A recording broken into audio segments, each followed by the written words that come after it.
Hello, everyone. I am ZHAO Chuang. Let's get to know Bart the Pinacosaurus. Pinacosaurus was a common dinosaur in Asia. They were numerous and mainly lived in Mongolia and Inner Mongolia and Shandong of China.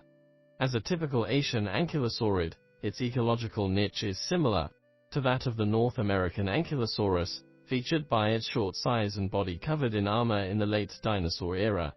We know pretty much about Pinacosaurus, this dinosaur, as many of its fossils are well preserved. Although some deviations and confusion might have existed, in the early studies on Pinacosaurus, we can now basically sort out the general appearance of this animal. A lot of Pinacosaurus fossils have been found, and they are widely distributed, but two species can be clearly identified. One species is Pinacosaurus grangeri, which Bart belongs to, and the other with a weirder look is called Pinacosaurus mephistocephalus, which seem to have more slender horns on the head than the former. First of all, let's look at the body structure of Pinacosaurus. It looked a bit like an Ankylosaurus, with the basic characteristics of Ankylosaurus, such as a head with 4 sharp horns, bony armor on both sides, many plates on the body, short and thick limbs, and a tail with a tail club. But a great difference between Pinacosaurus and Ankylosaurus is the former looked wider and flatter.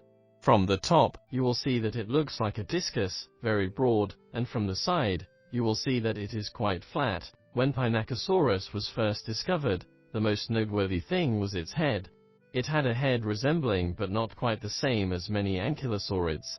It had a basic feature, that is, like an Ankylosaurus, its head was a semicircle viewed from top to bottom. Before we start, let's first pinpoint each part. If looking at it from the front, you would see its 2 large nostrils facing forward. The nostrils were also an important feature of Pinacosaurus. We know that Ankylosaurids had various strange nostrils. For example, the North American Ankylosaurus had its nostrils facing backward, but others, such as Pelecanthus and Euoplocephalus, had their nostrils generally facing forward. The nostrils of Pinacosaurus were also facing forward, but they had more subtle structures. If you look at the skull, there are several other small foramina next to the nostrils. These structures, suspected by scientists that were connected to some kind of air sac, or more complex channel, are called paranasal nostrils. Some fossils of Pinacosaurus show many small foramina, and some have only one, which is a very important feature. Above the large nostrils, there were huge plates protecting the nose. Above its eyes, there were larger plates that acted as a sunshade, which might make it easier to see in sunlight conditions, or they might simply protect its eyes. From the complete fossil data, we can infer the definite location of the plates on the skull of Pinacosaurus, as they can be traced on the skull. The plates on its head were not quite the same as those on many Ankylosaurids. They looked more exaggerated and distinctive than those of Ankylosaurus. There were 2 short horns behind the eyes, and 2 very large jugal horns on the jugal bones, as in the case of Pinacosaurus grangeri. These horns of Pinacosaurus mephistocephalus were even longer. Besides, like many other Ankylosaurids, it had large beard-like plates that protected its lower jaw. Nowadays, when restoring Pinacosaurus, we generally don't restore the cheek, as it was thought to have, but design a relatively large oral fissure, extending to the underside of its jugal bones, just as this model shows. It had a large lizard-like mouth, which was usually kept tightly closed by the tight outer lips. Like most Ankylosaurids, it also had a collar-like structure with 6 plates per ring on the neck, as shown in this model. But unlike many Ankylosaurids, it had a very short neck, which could accommodate only 2 rings. The number of spikes in each ring was the same as other Ankylosaurids, with 6 small spikes facing in 6 directions, which could effectively protect its neck. As you can see, the forelimbs and hind limbs of Pinacosaurus are very short. This makes its body look flatter. Notably, many plates were on the side of its forelimbs, densely lined up on the arms, which could well protect its forelimbs. Such a structure was typical in many Ankylosaurids. Not only Ankylosaurids, but also some more primitive species, such as Celidosaurus, had such bony armor in this part. Such a structure can also be seen in many tortoises today. It may be a feature of some animals to protect their forearms from being torn by other animals. So it can be said that the plates of Pinacosaurus were distributed all over the body, which could protect it perfectly and dissuade carnivorous dinosaurs. In addition to the forelimbs, there were a large number of plates on the sides of its body and abdomen. Most carnivorous dinosaurs could try hard to reach this position because it was too short. Smaller carnivorous dinosaurs could still be defended by it. So it is likely that this structure was among a series of measures prepared for attacks by smaller animals, such as Velociraptor. The plates on the sides and arms were from a complete fossil of the body of Pinacosaurus, but this fossil was thought to be the body of Sircania in early research. Years later, it was found that this is the body part of Pinacosaurus, whose structure differs from that of the true Sircania.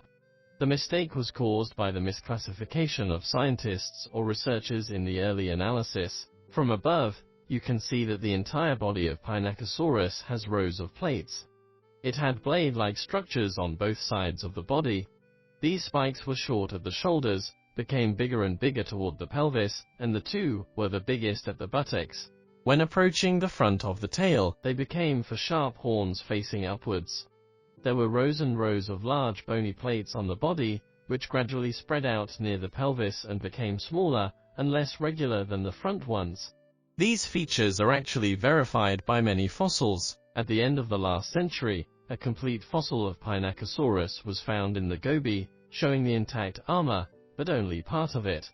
That fossil was in an in situ buried state, displaying how the bony armor on either side of its body was precisely arranged on the body. Regarding the pattern arrangement on the dorsal side of its body, we pieced several Pinacosaurus specimens together and came up with the current look, which we now consider relatively accurate. Then, we talk about the tail of Pinacosaurus, which is also very peculiar. At first, when people found the tail, they didn't know it belonged to Pinacosaurus. Only after many years of research did they find out that it was the tail of Pinacosaurus. This tail impressed us with the fact that the tail of Pinacosaurus was different from that of other Ankylosaurids. Before it was clear what the tail of Pinacosaurus looked like, people usually restored it resembling that of the North American Ankylosaurus, which had a very large bone club. In fact, we later found that its tail was similar to this structure with a very small tail club at the end. From the side plates of the whole tail, we can see how these large razor-like plates at the root of the tail gradually became reduced, shortened, and blunted, and then turned into such a shape at the tip, which also reveals the evolution process of the tail club of Ankylosaurus from a certain perspective.